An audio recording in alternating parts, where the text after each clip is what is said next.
When certain politicians and the media use the term muscular liberalism, that's just another word for racism and Islamophobia. This stance on Islam has led them into primary schools to ascertain why young girls wear the hijab, as it could be interpreted as a sexualization of these young girls. I say shame on Ofsted for victimizing young girls, for choosing to wear religious articles of clothing. There is no such measure made for other religions or other articles of religious wear. This stance has other ramifications. It signals to the British public and emboldens groups such as EDL, BNP and other fascist and racist groups that women are oppressed by Islam, are made insubordinate to the men that supposedly forced them to wear it, and that it is the job of the British state to liberate us. We reject this imperialistic saviour thinking.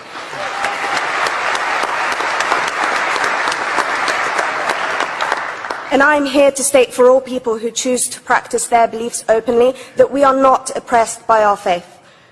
Islam is not one homogeneous block. There are Muslim women who do not wear the hijab, and that is their interpretation of their faith.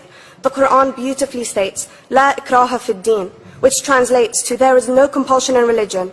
My faith has given me the right to choose 1,400 years before the Universal Declaration of Human Rights told me I could. A fun fact for you, conference. My dad didn't want me to wear the hijab. I chose to. Those of faith, thank you. Those of faith should have the right to choose to wear their articles of faith. Sikhs wearing the turban, Jews wearing the kippah, or Christians wearing the crucifix. Practicing my right to freedom of expression through the hijab empowers me and other women like me to know that we are able to make decisions for ourselves. Through the hijab, women like me feel empowered to overcome the social expectations of sexualization that is relevant and has currently resulted in many cases of anxiety and worse. I can speak for myself and others like me.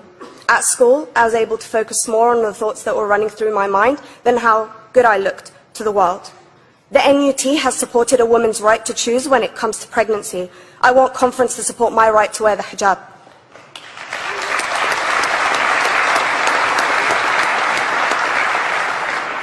How I choose to practice my faith is clearly displayed for all to see. This makes me the target of hate crime.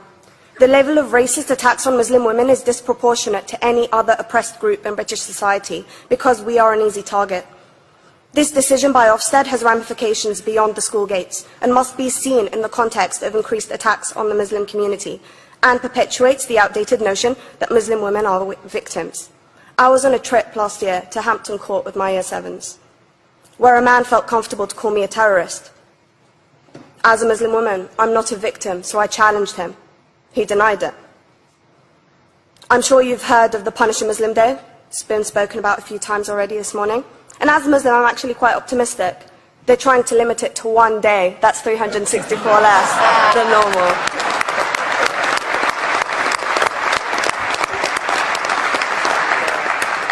But let's be clear, conference. Islamophobia and other forms of racism affects non-Muslims too. If we don't challenge this stance as a collective, we may turn into a society like France, where women are forced by the law to choose between their faith and their education, their faith and their right to work in the public sector, their faith and their right to enjoy a day out by the seaside with their families. I want to end by stating that I came to this country as an 8-year-old refugee. We are Palestinians, forced out of our land in 1948. We lived in third world conditions, similar to those in Calais for 60 years.